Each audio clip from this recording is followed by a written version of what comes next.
I'm Jeremy, and you're listening to Verse by Verse. When I say Jonah, what's the first scene that pops into your head? The fish, right?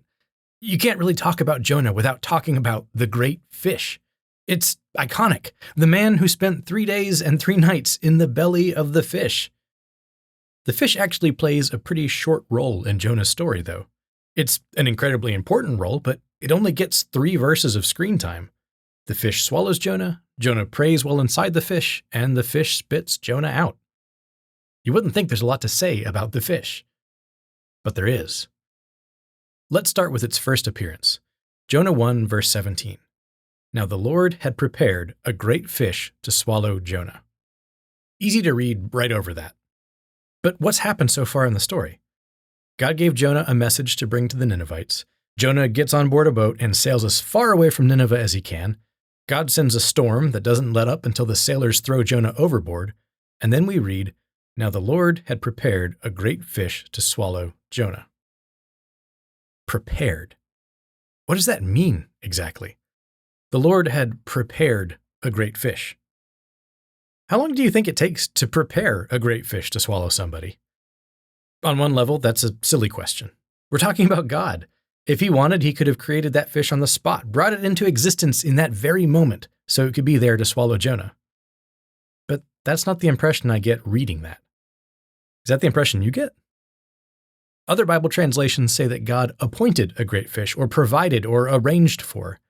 It sounds like God sent this fish to swallow Jonah, which is what God has been doing throughout this whole story. He sent Jonah. He sent the storm. He sent the fish. Jonah, God's prophet, is the only one trying to resist going where God has sent him. Now, some people talk about the fish as God's punishment for Jonah's disobedience, but that's not quite right. The fish is God's mercy on Jonah. Instead of letting him drown for his obstinance, God rescues Jonah, saves him from death. Exactly how much work goes into preparing a fish to be at the right part of the Mediterranean Sea, at the right moment to swallow up a fleeing prophet before he drowns? How much foresight goes into making sure that the fish is the right size to swallow the fleeing prophet before he drowns? Was God working with this fish from its birth, guiding its growth and leading it to the right spot at the right time? We don't know. We have no idea. The Bible just tells us that God prepared it. But it's interesting to think about. Our God plays the long game. When he promised the land of Canaan to Abraham's descendants, he already had in mind Israel's journey to and deliverance from Egypt.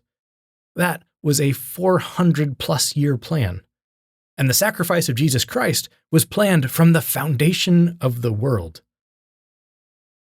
Getting a fish to the right spot in a sea is child's play compared to that. Here's something else that's interesting to think about. What kind of preparing has God been doing in your life?